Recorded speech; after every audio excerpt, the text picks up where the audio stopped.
Bukod sa pag-inom ng maraming tubig at madalas na pagligo, may kanya-kanyang diskarte ang ilan para maibsan ang nararamdamang init. Gaya na lang ng pagpapagupit at pagpili sa kulay ng damit. May report si Katrina Son. Sa salon na ito sa Quezon City, may waiting time para lang makapagpagupit. Si Ryan Maykila magpapagupit para maging presko ang pakiramdam. Mainit po kasi ngayon yung irritable po ako pag hindi maayos yung itsura ko pa. Si Irish Magdato, pinaputulan na hanggang bewang ang buhok nitong nakaraang linggo. Pero muling magpapagupit. Daig ko pa po lalaki kong pagpawisan. Si Floricel Largo naman, nagtatali ng buhok. Hindi na. Kaya magpapagupit na lang siya. Ngayong mainit ang panahon, muli raw nauuso ang may iksing gupit sa babae maging sa kalalakihan. The shorter, the better raw ang labanan. At mula sa makapal at mahabang buhok, heto ang instant hair transformation ni Ryan. Irish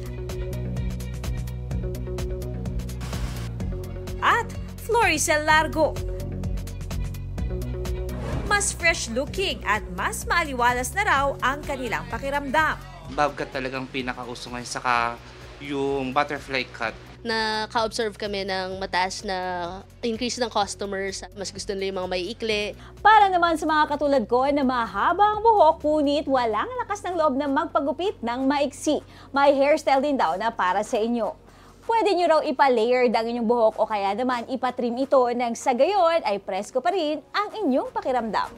But to beat the heat, maging ang sinusuot na damit, dapat daw pagtuunan ng pansin. Ayon sa isang stylist, magsuot ng di masyadong makakapal at light-colored clothes. Pwede rin mag-mix and match o kaya free-flowing na damit na pwedeng patungan ng blazer o jacket.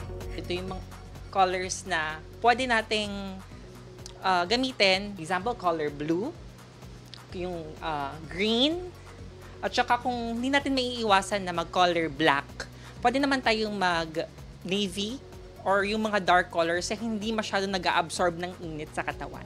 Katrina Son, nagbabalita para sa GMA Integrated News. Huwag magpahuli sa mga balitang dapat ninyong malaman.